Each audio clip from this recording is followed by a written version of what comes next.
The honourable member for Ottawa Centre.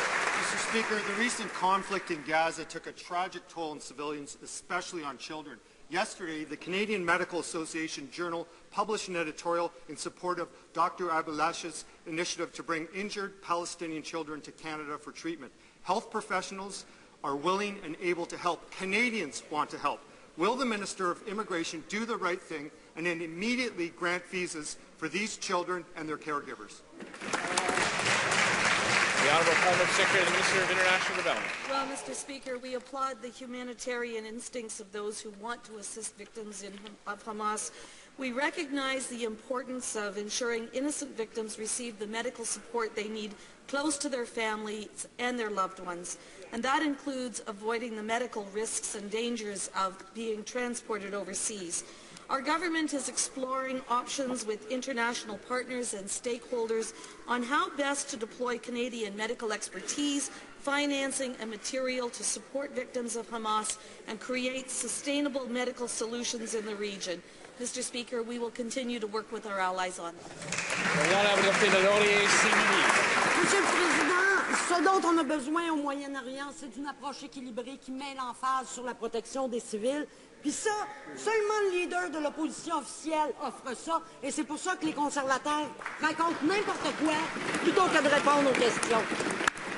La vérité, Monsieur le Président, c'est que des enfants à Gaza ne reçoivent pas les soins spécialisés dont ils ont besoin. Et dans un éditorial sans précédent, le journal de l'Association médicale canadienne réclame que les conservateurs cessent de bloquer les efforts visant à traiter au Canada une centaine d'enfants blessés pendant le conflit. Monsieur le Président, pourquoi est-ce que la santé des enfants de Gaza est si peu importante pour le ministre?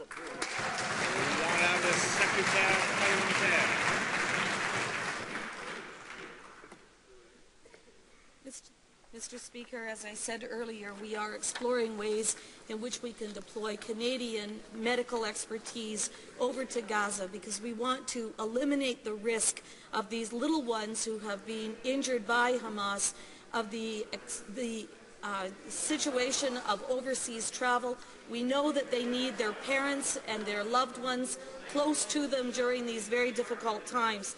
But, Mr. Speaker, what we want to do is to ensure that medical support in the Gaza Strip has greater capacity in the hospitals, and that they will be able to treat the wounded and providing ways for doctors.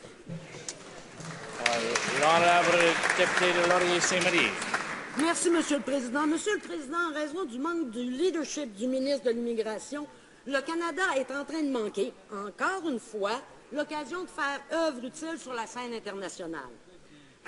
Alors que la guerre civile en Syrie fait rage depuis 4 ans et que 43% de la population a été déplacée, on a reçu, nous, au Canada, un gros 150 réfugiés. C'est simple, le Canada n'est pas à la hauteur des attentes de la communauté internationale. Puisqu'on a l'expertise et les ressources pour accueillir plus de réfugiés, pourquoi est-ce que le ministre se traîne les pieds? Madame la ministre de l'Immigration. Monsieur le Président, ça fait pitié de voir une ancienne agent du service extérieur en train de mener une campagne de désinformation auprès du public canadien. Nous avons dit dans cette Chambre à plusieurs reprises qu'il y a plus de 200 réfugiés parrainés par le gouvernement qui sont arrivés au Canada et il y a plus de 1500 réfugiés Syriens au Canada déjà en train de recevoir la protection du Canada. Soyons sérieux à propos d'une crise sérieuse. C'est ça qu'on fait de ce côté de la Chambre. The honourable member for Ottawa Centre. It's really pitiful as a Minister of Immigration who won't do his job when the world community is asking for Canada to do its job. He's sitting behind words and throwing mud at us. Mr. Speaker, the Syrian conflict is serious. The UNHCR has asked Canada to do more. They've asked us to take 10,000 refugees. And what do we hear from this minister? Nothing, except, oh, we've brought in 200. That's not enough, Mr. Speaker. What Canada should and must do is do our job. It's the Canadian way. It's the right thing to do. Why won't this minister do his job and accept more Syrian refugees? The